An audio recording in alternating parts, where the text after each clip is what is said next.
اعوذ باللہ من الشیطان الرجیم بسم اللہ الرحمن الرحیم الحمد للہ الذی نور قلوب العارفین بنور معرفتہ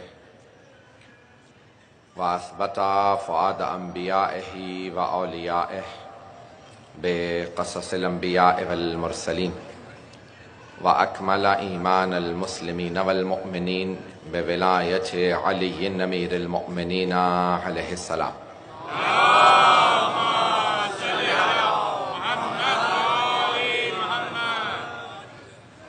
والصلاة والسلام والتحية والإكرام على أفضل الموجودات العبد المؤيد والرسول المسدد المصطفى الأمجد المحمود الأحمد أعني أبا القاسم محمد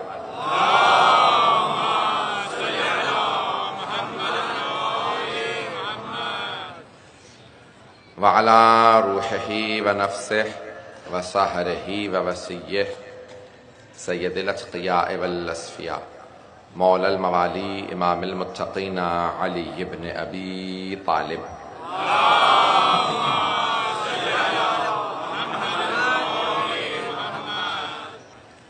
وعلى أوصيائه لا سيما بقية الله في الأرضين روحي وأرواح العالمين لتراب مقدمه الفداء واللعنة الدائمة على أعدائهم أجمعين من الآن إلى قيام يوم الدين.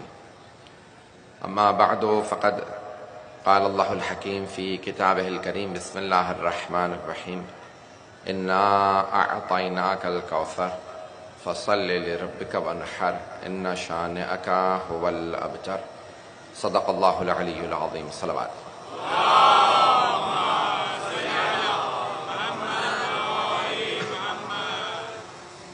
عزیزان گرامی، ایام فاطمیہ سلام اللہ علیہا کے سلسلے کی پہلی مجلس ہے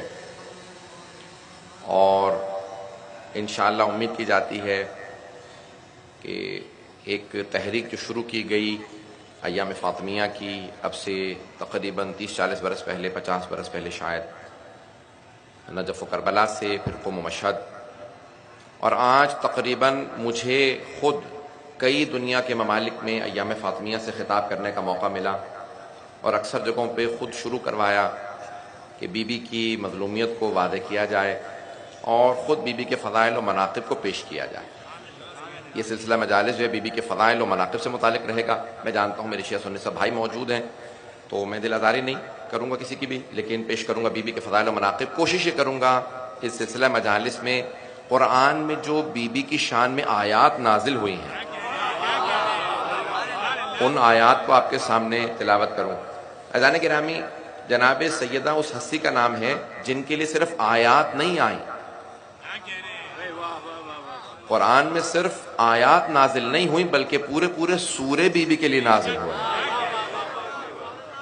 ایک سورہ جس کا میں نے انتخاب کیا وہ عنوان رہے گا، اس کے علاوہ بہت سے سورے ہیں کہ جس میں بی بی کا تذکرہ ہے. میں آنے والے دنوں میں پیش کروں گا آپ کے سامنے اشارتاً، کیونکہ ہر سورہ خود عنوان ہے مجالس کا، سلسلہ مجالس کا. تو انشاءاللہ یہ ایک بنیاد رکھی گئی ہے اور سب کو جو جناب سیدہ سے عقیدت ہے، نقطہ وحدت جناب سیدہ نہیں پہنچا سکا اس بات کو. نقطہ وحدت اسلام میں سب کے لیے اگر اتحاد ہو تو کوئی ایسی ہستی ہونی چاہیے جس پہ اتحاد ہو سکے، اور وہ ہستی جناب فاطمۃ الزہرا ہے. اس کے لیے تمہیداً 2 جملے اور پیش کر دوں. عزیزان گرامی، جہاں پہ بھی عہدہ آ جائے، منصب آ جائے، میری آواز سب کو صاف صاف آ رہی ہے؟ کیونکہ ایکو بھی ہے اور میں تھوڑا تیز بھی بولتا ہوں. کوشش کروں گا کہ رفتار کم رکھوں تاکہ ایکو سے آپ لوگ ڈسٹرب نہ ہوں، بات پہنچتی رہے. اسکرین جو قریب بیٹھے مجھے دیکھتے رہیں، اسکرین تو میں خود بھی نہیں دیکھوں گا، آپ میری طرف توجہ رکھیے گا. عزیزان گرامی، اب جناب سیدہ سلام علیہ سے متعلق اللہ نے کیوں انہیں نقطہ وحدت بنایا، مرکز وحدت جناب سیدہ کو کیوں بنایا؟ جہاں منصب آ جائے، عہدہ آ جائے تو وہاں اختلاف آ جاتا ہے. جناب سرور کائنات کو سارے مکے والے صادق و امین کہتے تھے، احترام کرتے تھے. جیسے ہی انہوں نے کہا میں رسول ہوں، تو بہت سے لوگوں نے کہا اب نہیں مانتے، کہا اب تک تو صادق و امین مان رہے تھے، کہا اب نہیں مانتے کیونکہ آپ نے کہا میں رسول ہوں، کیونکہ منصب آ گیا۔ علی کو سارے کے سارے مشکل کشا مانتے تھے۔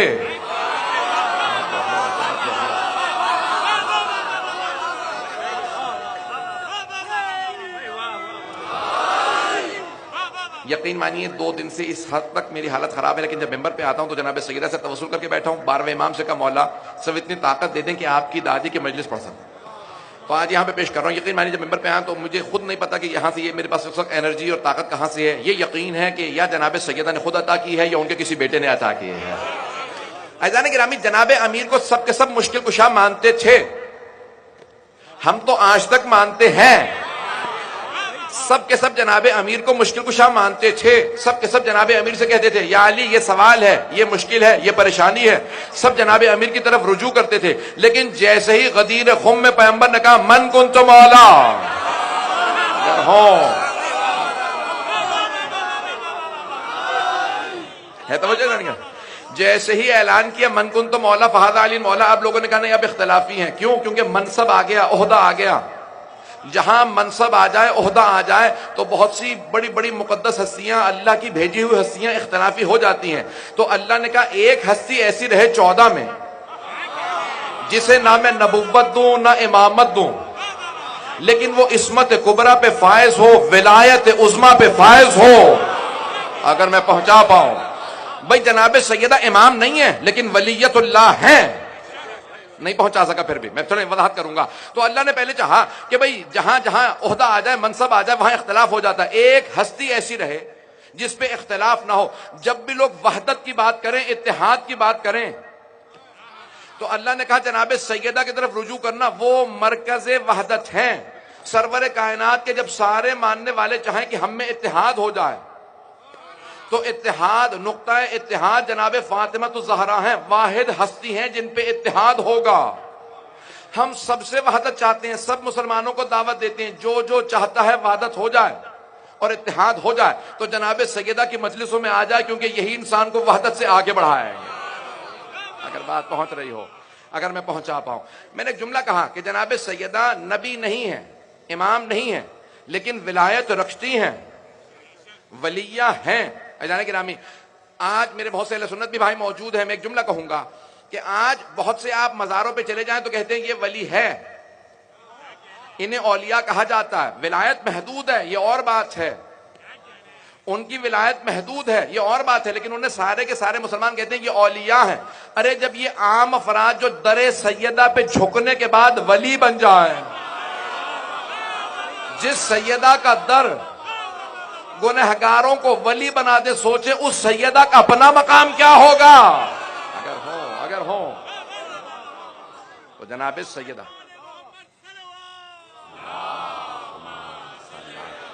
محمد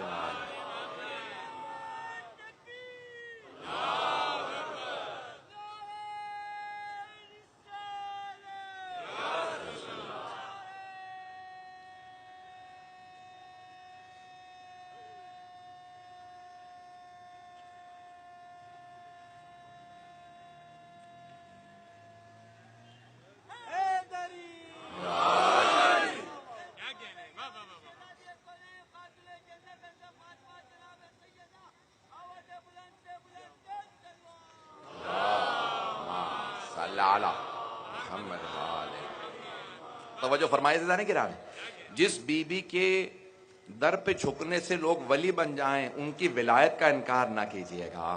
وہ ولیت اللہ العظمیٰ ہیں، یعنی سب سے بڑی جو ولایت رکھنے والی ہستی ہیں مستورات کے درمیانی، وہ جناب فاطمہ الزہرا ہیں، عصمت کبریٰ کی مالک ہیں، علم لدنی کی مالک ہیں۔ نہیں، میں بات نہیں پہنچا سکا، ایک اور میں بات یہاں پیش کر دوں۔ جناب امیر فرماتے ہیں جیسے قرآن کے اندر آیت آئی ہے جناب مریم سے متعلق، مجھے سورہ کوثر کو پیش کرنا ہے، مجمع کی توجہ میرے ساتھ رہے، رفتار میری بڑھتی رہے گی۔ جناب مریم سلام اللہ علیہ سے متعلق ہے، کلما دخل علیہ زکریا المحراب، جب بھی جناب زکریا جناب مریم کی محراب میں آ کے دیکھتے، اس وقت جناب مریم کم سن تھیں، بچی تھیں، تو سوال کرتے ان اللہ کے ہاں یہ نعمتیں کہاں سے آئیں؟ میں تو dروازہ بند کر جاتا ہوں، تالا لگا جاتا ہوں، کیونکہ آپ بچی ہیں، کہیں کہیں آپ ضائع نہ ہو جائیں، کوئی قتل نہ کر جائیں، میں ہمیشہ تالا لگا جاتا ہوں۔ یہ نعمتیں کہاں سے آتی ہیں؟ یہ بے موسمی پھل کہاں سے آتے ہیں؟ تو جناب مریم نے جواب دیا ھذا من فضل ربی، یہ میرے رب کا مجھ پہ فضل ہے کہ وہ مجھ پہ جنت سے پھلوں کو نازل کرتا ہے۔ توجہ ہو، جناب مریم نے کہا اللہ جنت سے میرے لیے، ھذا من فضل ربی، یہ میرے رب کا مجھ پہ کرم ہے کہ وہ جنت سے میرے لیے پھل نازل کرتا ہے۔ جناب امیر فرماتے ہیں جب بھی میں سیدہ کی محراب میں آتا تھا میں سیدہ کو ہر دفعہ ایک نئے نور میں پاتا تھا۔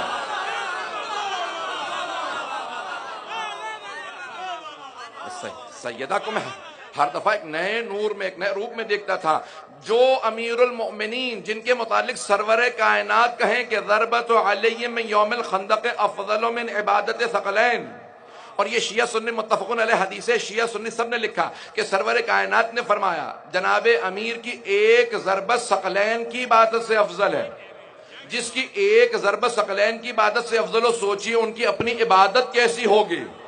وہ علی جن کی اپنی عبادت ایسی ہو، وہ جناب سیدہ کی عبادت کو دیکھنے کے بعد کہیں جب بھی میں محراب عبادت سیدہ میں آتا تو میں نے دیکھا سیدہ ایک نئے نور میں ہے۔ کسی نے سوال کیا، ایک صحابی نے، یا امیر المؤمنین ذرا ایک لفظ میں، ایک جملے میں جناب سیدہ کو ایک جملے میں ہمارے لیے بیان فرمائیے، سننا چاہیں گے؟ سارے مجمع کی توجہ ہو، ایک جملے میں جناب سیدہ کو ہمارے لیے بیان فرمائے۔ تو جناب امیر نے کہا جنت سے ایک پھول نازل ہوا تھا جو واپس جنت میں چلا گیا لیکن آج تک اس کی خوشبو دنیا میں باقی ہے۔ بھائی جملہ جناب امیر علیہ السلام فرما رہے جنت سے ایک پھول نازل ہوا تھا، وہ دوبارہ جنت میں واپس چلا گیا لیکن اس پھول کی خوشبو آج تک اس ساری دنیا میں باقی ہے۔ جس سیدہ کی صرف دنیا میں 18 برس زندگی نے اتنی خوشبو پیدا کر دی ہو کہ آج اگر ایمان ہے تو سیدہ کے صدقے میں، نور ہے تو سیدہ کے صدقے میں، یہ مجلس ہیں تو سیدہ کے صدقے میں۔ کبھی آپ نے سوچا وہ کون ہیں؟ آئیے ذرا میں سورہ کوثر سے متعلق چند الفاظ آپ کی خدمت میں پیش کروں، اگر سننا پسند فرمائیں۔ میں بہت زیادہ وقت نہیں لوں گا لیکن جتنا پیش کروں، جس آپ محبت سے سن رہے ہیں اسی محبت سے سنتے رہیے گا۔ یقین مانیے بے انتہا نکہت ہے، ممبر پہ جتنی بھی یا آپ حضرات کی دعاؤں سے میں پیش کر رہا ہوں، جو مطالب جتنا ٹوٹا پھوٹا پیش کروں عقیدتوں محبتوں سے سن لیجئے گا۔ عزیزان گرامی، انا اعطیناک الکوثر قرآن کے 114 سورے ہیں۔ قرآن میں 114 سورے، 114۔ اللہ نے قرآن کو بھی 1 اور 14 سے وابستہ رکھا۔ 114 سورے ہے قرآن کے اندر، 1 اور 14۔ اور قرآن کے اندر جو سب سے مختصر سورہ ہے وہ ہے سورہ کوثر، لیکن اعجاز کی روح سے جو اس سورہ کو امتیاز حاصل ہے وہ کسی اور سورہ کو نہیں۔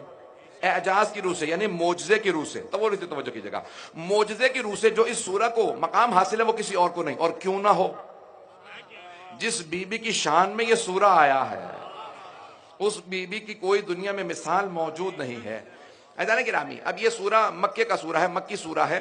بعض افراد نے اس کو مدنی بھی لکھا ہے لیکن تقریباً تمام شیعہ سنی علماء نے، زیادہ تر نے اس کو 90% سے زیادہ علماء نے مکے کا سورہ لکھا ہے۔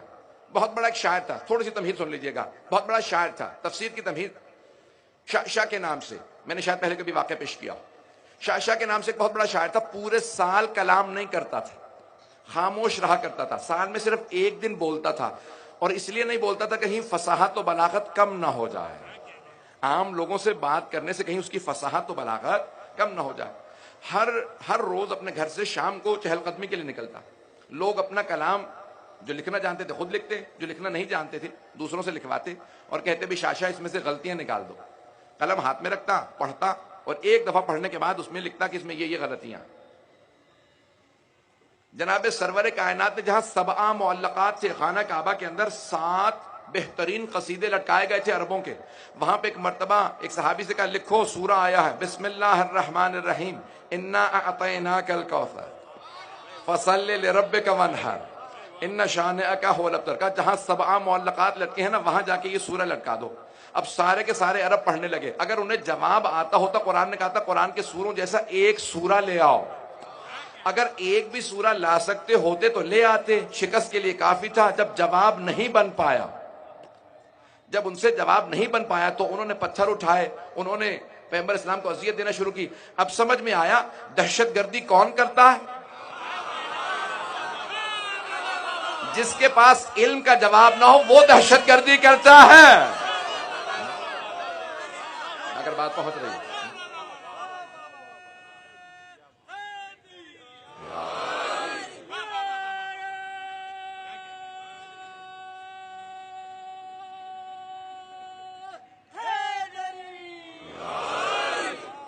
بس ایک مرتبہ تمام کے تمام عرب نے کوشش کی کہ اس سورہ جیسا ایک سورہ بنا لائیں، سورہ کوثر. سب کے سب بیٹھ کے کوششیں کر رہے تھے. جب کسی سے سورہ کوثر جیسا سورہ نہ بن سکا تو انہوں نے ایک مرتبہ وہ جو خانہ کعبہ کے اندر جس کاغذ پہ لکھا تھا سورہ کوثر وہاں سے اتارا اور کہا آج شام جب شاہ اپنے گھر سے چلے گا تو اس کے سامنے سورہ کو پیش کرنا. سب کے سب ساتھ ساتھ چلنے لگے. عاص بن وائل ہیں، ولید بن مغیرہ ہیں، ابو جہل ہیں، سب کے سب جتنے سردار تھے سب جمع ہو گئے کہ آج شاہ سے جواب لیں گے. ہم سے جواب بن نہیں پایا. وہ شاہ جو پورے سال کلام نہیں کرتا تھا سب کے قصائد پڑھتا جاتا اور اپنے قلم سے تصحیح کرتا جاتا. یہ غلطیاں ہیں. ایک مرتبہ کسی نے سورہ کوثر اس کے سامنے رکھا کہ ذرا اس مجموعے کے اندر غلطیاں نکال دے. شاہ نے ایک مرتبہ قلم ہاتھ میں اٹھایا، سورہ کوثر کو پڑھا، لکھنا چاہا، سوچا، اسے کوئی غلطی نظر نہیں آئی. اس نے دوبارہ سورہ کوثر کو پڑھا، پھر قلم اٹھایا، پھر کوئی غلطی نظر نہیں آئی. تیسری دفعہ سورہ کوثر کی تلاوت کرنے کے بعد وہ جو پورے سال نہیں بولتا تھا بول اٹھا، ما ھذا من کلام البشر.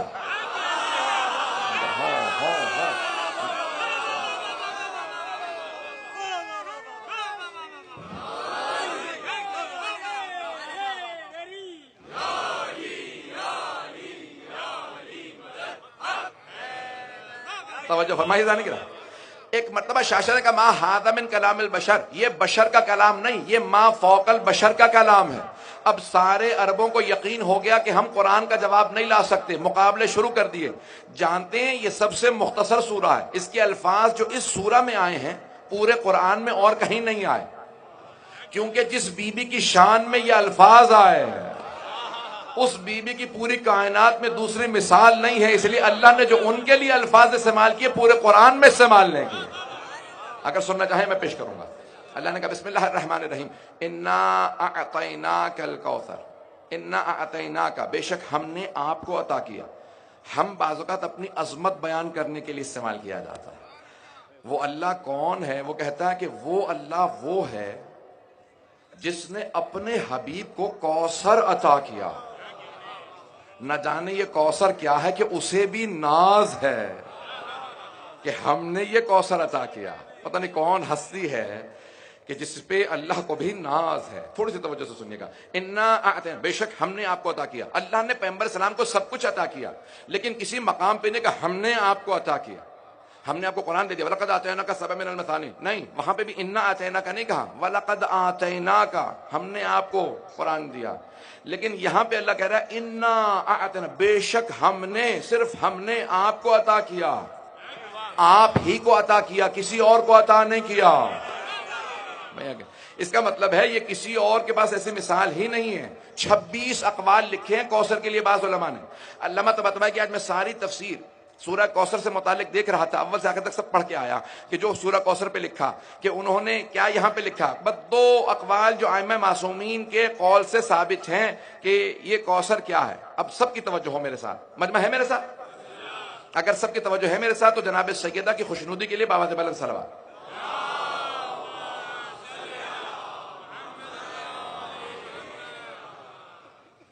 انا اعطیناک، بے شک ہم نے آپ کو عطا کیا ہے الکوثر، ہم نے کوثر عطا کیا.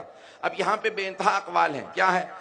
سب کے سب شیعہ سنی علماء نے ایک لفظ لکھا ہے کہ کوثر کہتے ہیں خیر کثیر کو. خیر کثیر کوثر ہے. لغت کے اندر خیر کثیر کوثر ہے. کچھ علماء نے لکھا یہاں پہ مراد کوثر سے دنیا نہیں ہے بلکہ آخرت کا حوض کوثر ہے. اگر آخرت کا حوض کوثر ہوتا تو اللہ نے جب جب آخرت سے متعلق قرآن میں بحث کی ہے تو الفاظ یہ استعمال کیے ہیں، وَلَسَوْفَ يُعْطِيكَ رَبُّكَ فَتَرْضَىٰ، آپ کا رب آپ کو عطا کرے گا. کچھ لوگ ہیں اللہ نے جب آخرت سے متعلق بحث کی ہے، اب جو اہل علم ہیں ادب جانتے ہیں وہ فوراً پہنچ گئے وَلَا سَوْفَ يُعْطِيكَ رَبُّكَ فَتَرْضَىٰ، وہاں مستقبل کا مضارع کا فیوچر ٹینس آیا ہے، مضارع کا صیغہ آیا ہے، مستقبل کا صیغہ آیا ہے۔ اللہ نے کہا آپ کا رب آپ کو عطا کرے گا۔ وَلَا سَوْفَ يُعْطِيكَ رَبُّكَ فَتَرْضَىٰ، روک کے ایک جملہ پیش کر دوں، آپ کا رب آپ کو اتنا عطا کرے گا کہ آپ راضی ہو جائیں۔ آپ کا رب آپ کو روز قیامت اتنا عطا کرے گا کہ آپ راضی ہو جائیں۔ اب سمجھ میں آیا، امت کو جرأت نہیں کرنی چاہیے کہ کہیں کہ محمد ہم جیسے، ارے صحابہ پیغمبر جیسے نہیں تو امت کیسے ہو سکتی ہے؟ اگر ہو انا اعطیناک الکوثر فصلی لربک وانحر انا شانئک، بے شک کہ آپ کا دشمن ہی ابتر ہے۔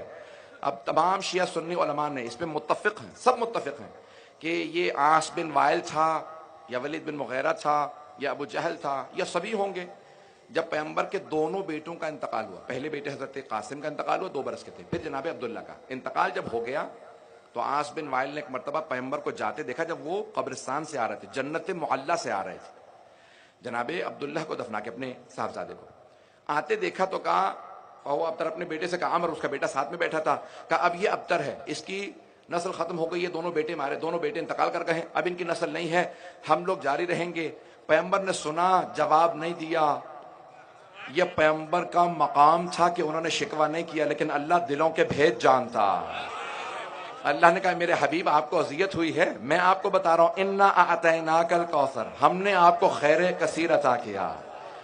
فصلی لربک وانحر ان شانک الابتر، خیر کثیر کیا ہے؟ کوثر، یعنی ایسی نسل ہوگی کہ پوری دنیا میں سب سے زیادہ آپ ہی کی نسل ہوگی، انہی کو اعزاز ہوگا۔ اے میرے حبیب ہم نے آپ کو کوثر عطا کیا ہے، آپ کا دشمن ابتر ہے۔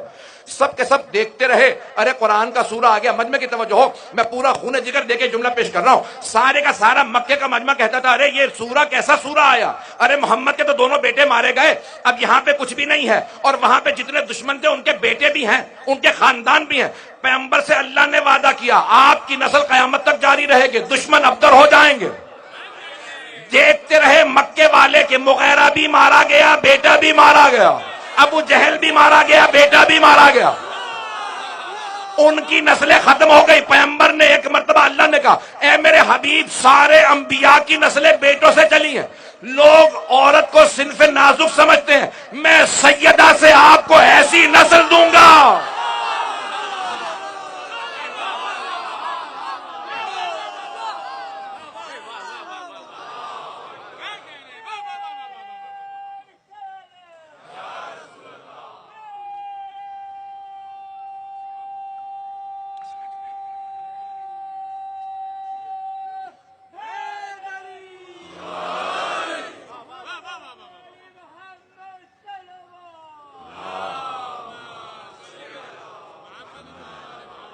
توجہ،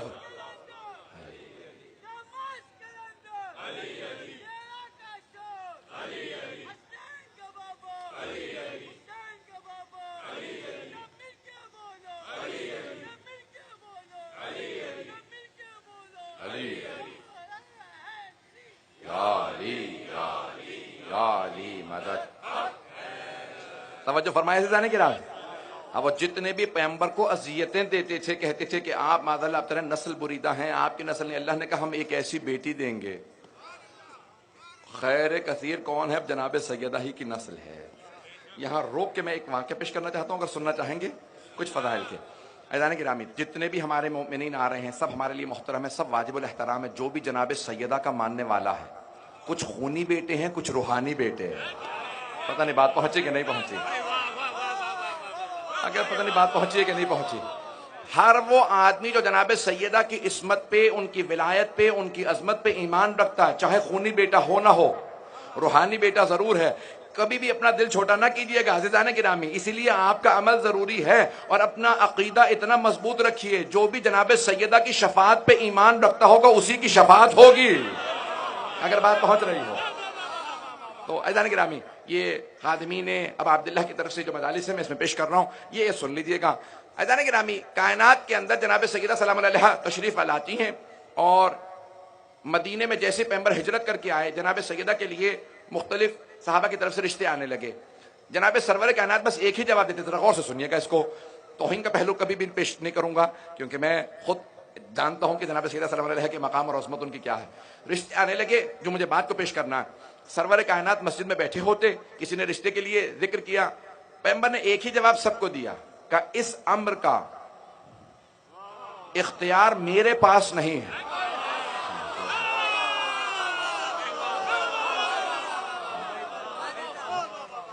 اس امر کا اختیار میرے پاس نہیں ہے.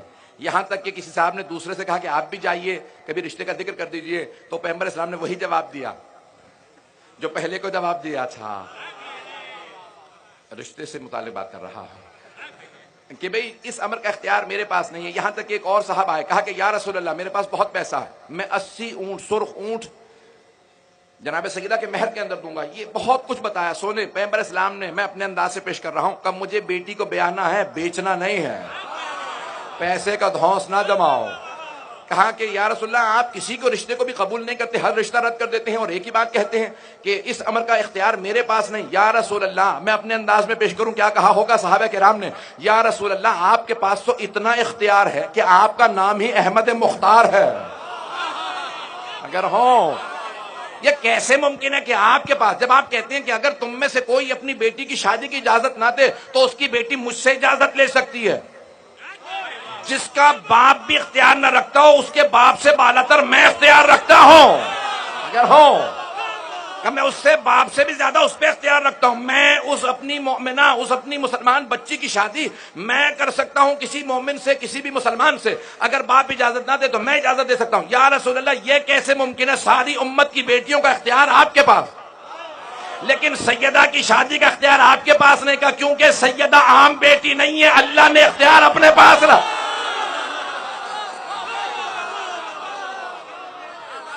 سیدہ نے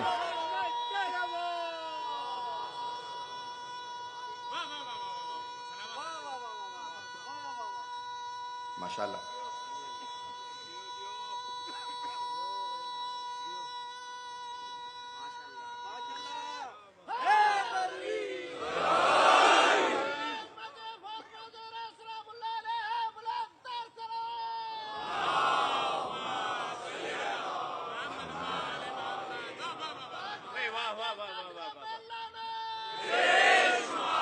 توجہ ہے سارے مجمع کی میرے ساتھ.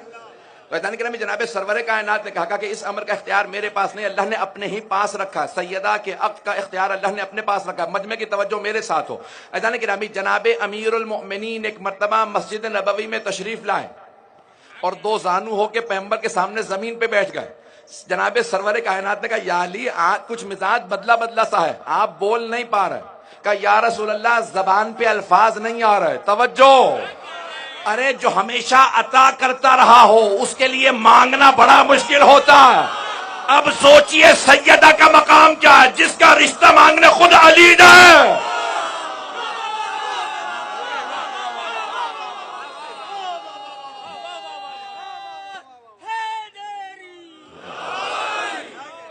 توجہ فرمائیے حضرات کرام. اگر چلنا چاہیں گے تو میں چلوں گا. یہ عظمت جناب فاطمہ الزہرا ہے. جناب امیر آئے ہیں، بیٹھے ہیں تو زانو زمین پہ. کون جو بول نہیں رہے آج؟ جو خطیب نہج البلاغہ، جس کا کلام نہج البلاغہ بن جاتا ہو، وہ آج کلام نہیں کر پا رہے. تو اللہ نے فوراً جناب جبرائیل کو نازل کیا. وہ فوراً آئے اور آنے کے بعد کہا یا رسول اللہ، اللہ یہ فرما رہا ہے کہ عرش پہ اس نے علی کا فاطمہ سے عقد کر دیا. آپ فرش پہ بھی سیدہ کا علی سے عقد پڑھ دیجئے اگر ہو میرے ساتھ. تو ایک مرتبہ بھائی دنیا میں واحد شادی ہے جو دو مرتبہ ہوئی ہے، عرش پہ بھی فرش پہ بھی. شادی عرش پہ بھی ہوئی ہے، فرش پہ بھی ہوئی ہے. دنیا کی واحد شادی ہے جو دو مرتبہ ہوئی ہے، عرش پہ فرش پہ. اسی لیے اللہ نے جناب سیدہ کو دو طرح کی نسلیں دی ہیں، عرشی اور فرشی. عرشی معصومین ہیں، فرشی سادات ہیں.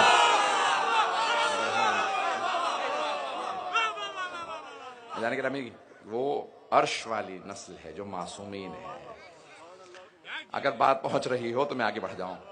تو اب ایک مرتبہ جناب سرور کائنات نے کہا، آج یہ سارے مسائل میں انشاءاللہ پیش بھی کرنا چاہتا ہوں کہ مہر بہت زیادہ نہیں ہونے چاہیے.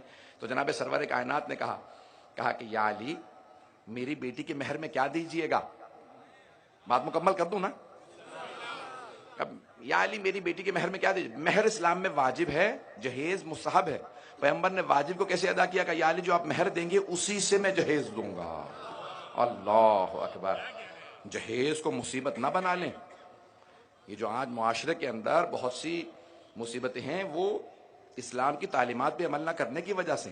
اب میرے پاس وقت نہیں ہے، میں تفصیل میں بہت جاتا ہے اس کی، میں انشاءاللہ کل اور پرسوں مثالی شادی کے متعلق چند جملے کہوں گا، لیکن اب وقت نہیں ہے، سن لیجئے۔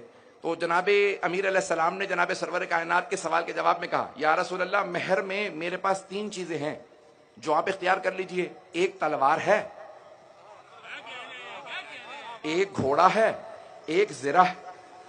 توجہ ہو، شیعہ سنی علماء نے لکھا ہے الفاظ میرے ہیں، میں اپنے انداز سے پیش کروں گا، لیکن واقعہ شیعہ سنی علماء نے لکھا ہے کہ جناب امیر علیہ السلام کا مہر کیا تھا، یہ سب نے لکھا ہے، مہر وہی تھا جو میں پیش کر رہا ہوں۔ ایک مرتبہ جناب امیر نے کہا یا رسول اللہ میرے پاس یہ 3 چیزیں ہیں، آپ جو انتخاب کریں۔ تو سرور کائنات نے، میں اپنے انداز سے، میں نے کہا اپنے الفاظ سے پیش کر رہا ہوں جو شیعہ سنی سب نے واقعہ لکھا ہے۔ سرور کائنات نے کہا یا علی آپ کی تلوار کی اسلام کو ضرورت ہے، اور آپ کے گھوڑے کی آپ کو ضرورت ہے کیونکہ آپ سفر بہت زیادہ کرتے ہیں، لیکن یہ جو آپ کی زرہ ہے نا، اس کی نہ آپ کو ضرورت ہے نہ اسلام کو۔ بھائی زرہ وہ پہنے جس نے میدان سے بھاگنا ہو۔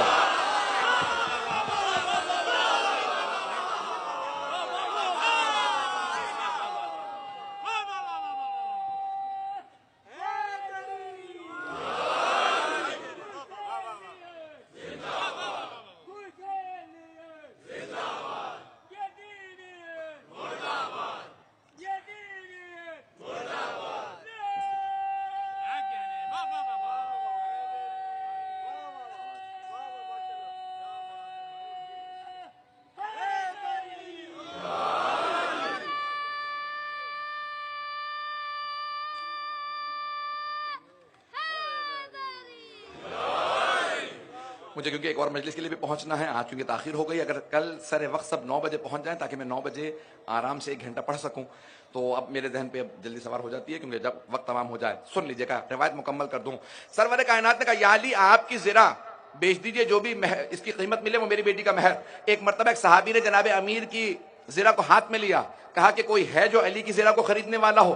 بہت غربت کا دور تھا، فقر و فاقے کا دور تھا۔ ایک صحابی نے کھڑے ہو کے کہا میں 500 درہم دوں گا۔ درہم یعنی چاندی کے سکے، سونے کا سکہ دینار کہلاتا تھا، چاندی کے 500 سکے بہت یعنی کم مہر۔ تو پیغمبر نے فرمایا سب سے خوش قسمت وہ بیٹیاں ہوتی ہیں جن کا مہر سب سے کم ہوتا۔ اعزان گرامی لیکن یہ دنیاوی ہے مہر جو میں پیش کر رہا ہوں۔ تو ایک مرتبہ سفینۃ البحار، شیخ عباس قمی کی سفینۃ البحار میں باب مہر فاطمہ، وہاں سے 2 جملے پیش کروں گا لیکن پہلی بات کو مکمل کر دوں۔ کہا کہ یا علی یہ مہر ہے 500 درہم، 500 درہم صرف آپ نے اپنی زرہ بیچی اور وہ مہر دیا۔ پیغمبر نے اس سے ایک چکی لی، کچھ برتن لیے، ایک بچھونا لیا، ایک بستر لیا، ایک تکیہ لیا، کہا یہ میری بیٹی کا جہیز ہے۔ اب سمجھ میں آیا کتنا آسان ہے اسلام میں شادی کرنا۔ عزیزان گرامی میں جملہ پیش کر رہا ہوں۔ چھٹے امام سے پوچھا کہ مولا آپ کی دادی زہرا کا مہر کیا ہے، مہر کتنا تھا؟ تو جناب امام صادق نے کہا وہ جو تم نے سنا ہے نا 500 درہم، 500 چاندی کے سکے، کہا وہ دنیاوی یا فرشی مہر تھا، وہ فرشی مہر تھا۔ کہا عرشی مہر میں بتاتا ہوں۔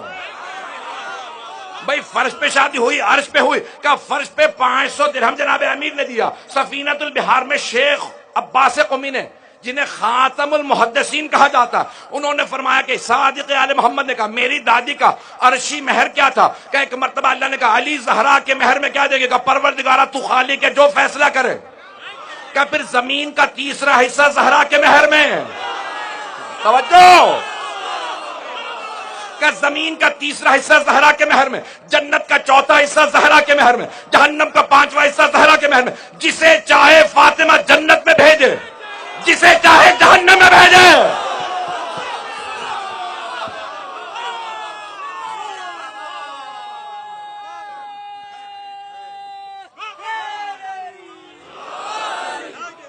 توجہ ہے میرے ساتھ؟ میں جانتا ہوں بہت دور دور تک لوگ کھڑے ہیں۔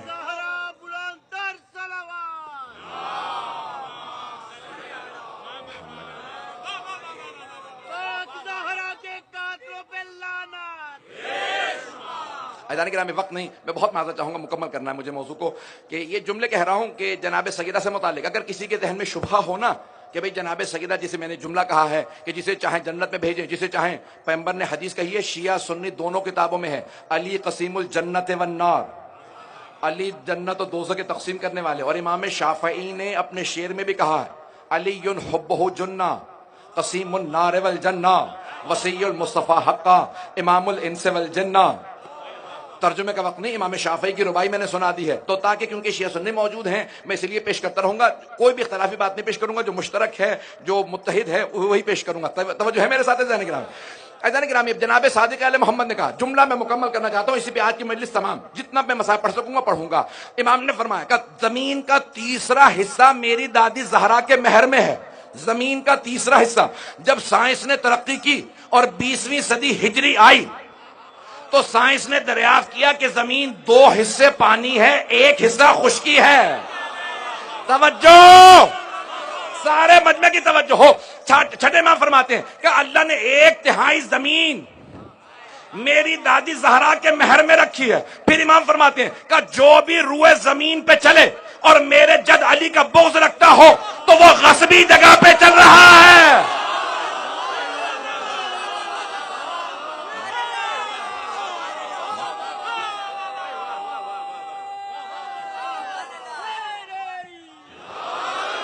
بات پہنچ گئی ہے گرامی، بات پہنچ گئی۔ ایک اور جملہ میں کہہ دوں، حدیث کی تشریح کر دوں اگر سننا چاہے۔ امام فرماتے ہیں جو بھی روئے زمین پہ چلے اور میرے جد علی کا بغض رکھتا ہو وہ غصبی جگہ پہ چل رہا ہے، کیونکہ یہ سارے کی ساری زمین میری دادی زہرا کے مہر میں چلی گئی ہے۔ تو اب میں تشریح میں ایک جملہ کہہ رہا ہوں امام معصوم علیہ السلام کی، کیونکہ امام سمندر کو کوزے میں بند کر دیتے ہیں، تو اب میں پیش کر رہا ہوں امام کے جملے کی تشریح میں ایک جملہ۔ عزیزان گرامی، شیعہ سنی تمام فقہاء نے فقہی مسئلہ لکھا ہے، غصبی جگہ پہ نماز بھی قبول نہیں ہوتی۔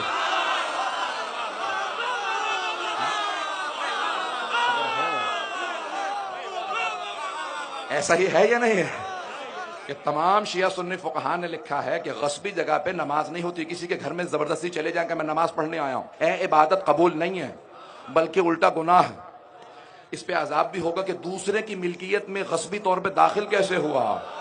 اب سمجھ میں آیا علی کی ولایت کتنا بڑا مسئلہ ہے۔ عزیزان گرامی، یہ جناب خاتون جنت ہے کہ جن کے اتنے مناقب ہیں، اتنے فضائل ہیں۔ عزیزان گرامی، بس ایک روایت پیش کرنا چاہتا ہوں آج، کل سے تفصیلی مسائل پڑھوں گا، آج جہاں تک جو دور تک مجھے نظر آ رہا ہے، جہاں تک لوگ کھڑے ہیں سب سنیں گے، اور جو کھڑے ہوئے ہیں دریا اور زیادہ بچھا دیں تاکہ جو پیچھے لوگ ہیں ان کے لیے بھی جگہ بنے۔ جو کھڑے ہو کے سن رہے ہیں وہ زحمت کر رہے ہیں، لیکن زحمت کا ثواب اور بھی زیادہ ہے، اور امام زمانہ کو وہ مومن بہت پسند ہے جو ان کی دادی زہرا کی مجلس میں زحمت کر کے آئے۔ میں دیکھ رہا ہوں لوگ بہت دور سے آئے ہیں، چہرے جو دیکھ رہا ہوں میں بہت مختلف امام ارکہوں میں جو پڑھتا ہوں چہرے مجھے نظر آ رہے ہیں۔ آج ایک روایت پیش کر رہا ہوں جو ہمارے بڑے بڑے علماء نے لکھی ہے چھٹے امام علیہ السلام سے۔ چھٹے امام فرماتے ہیں روز قیامت جب میری دادی زہرا میدان محشر میں آئیں گی تو ایک منادی ندا دے گا، یا اہل محشر غضوا ابصارکم، اے اہل محشر اپنی نگاہوں کو جھکا لو، سیدہ آ رہی ہیں۔ کم مولا لیکن آپ نے ہمیشہ کہا ہے آپ کی دادی زہرا پردے میں آئیں گی، جب پردے میں آئیں گی تو پھر کیوں کہا جائے گا نگاہوں کو جھکا لو؟ مولا کے آنسو بہنے لگے، کہا اس حالت میں آئیں گی کہ کوئی بھی برداشت نہیں کر سکے گا۔ کہ مولا کیسی حالت ہوگی؟ اگر دیکھ سکے تو دیکھیے گا، نہیں تو آنکھیں بند کر کے تصور کیجئے گا۔ کہ جب میری دادی زہرا تشریف لائیں گی نا، تو یہ چوتھے امام سے بھی روایت ہے، جو اب جملے پیش کر رہا ہوں، 2 روایات الگ الگ ہیں۔ چوتھے امام نے کہا کہ روز قیامت میرے جد رسول خدا آواز دے کے کہیں گے، یا علی زہرا سے پوچھو امت کی شفاعت کے لیے کیا لے کے آئے ہیں؟ تو جناب امیر کہیں گے زہرا آپ نے سنا آپ کے بابا نے کیا پوچھا ہے؟ تو جناب زہرا کہیں گی اے ابو الحسن میرے بابا سے کہیے میں عباس کے 2 بازو لے کے آیا، میں عباس کے 2 بازو لے کے آئی۔ چوتھے امام فرماتے ہیں ساری امت کی شفاعت کے لیے میرے چچا عباس کے 2 بازو کافی ہیں. کہ میں عباس کے 2 بازو لے کے آئی ہوں، اور اگر کافی نہ ہوئے تو شاید کوئی چھوٹا سا کرتا بھی ہو. اگر برداشت کر پائیں. میں ایک سخت جملہ کہوں. میں جانتا ہوں بہت سے بزرگ جناب سیدہ کے مصائب برداشت نہیں کر پاتے، بہت سے نوجوان بھی بیوی کا معاملہ ہی غیرت کا معاملہ ہے. تو اب کیا پیش کروں آپ کے سامنے؟ ہر امام نے جناب سیدہ کے مصائب کو یاد کر کے گریہ کیا ہے، بہت گریہ کیا.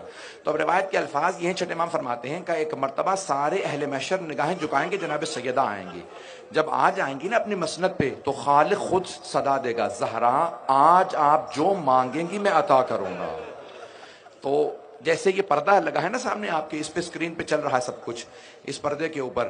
تو امام صادق فرماتے ہیں کہ ایک مرتبہ ایک پردہ کھینچے گا اور جناب سیدہ آواز دے کہیں گی پروردگارا مجھے میرے دونوں بیٹوں کی شہادت دکھا دے.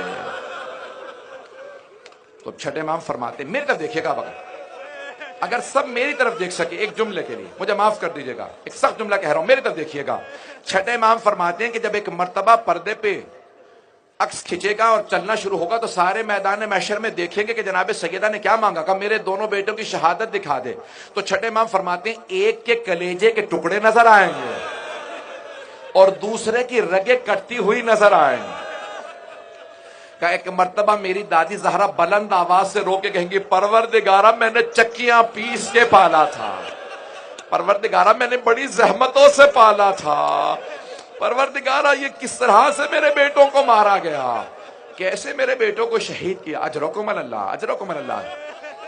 اب اگر کوئی بھی رونے میں بخل نہ کرے، میں 2-4 جملے مکمل کر دوں.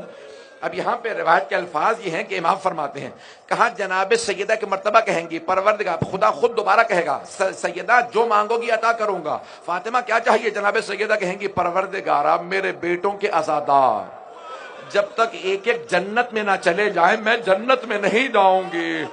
خدا کی قسم یہ روایت مستند ہے، اب ضرور گریہ کیجئے گا.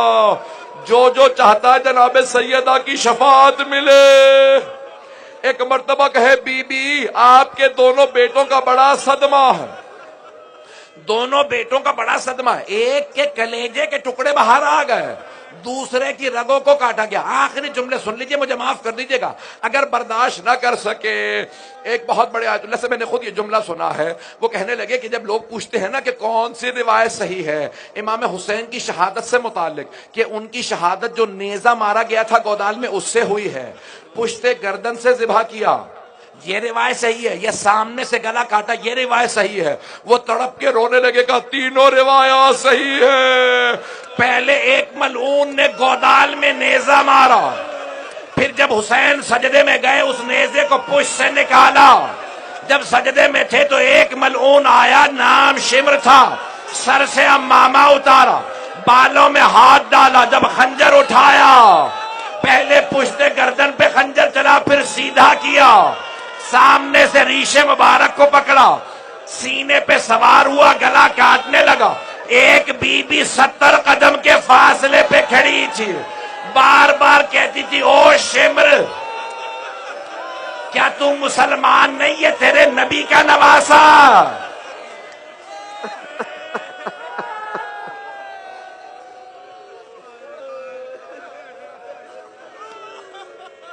الا لعنت اللہ علی القوم الظالمین.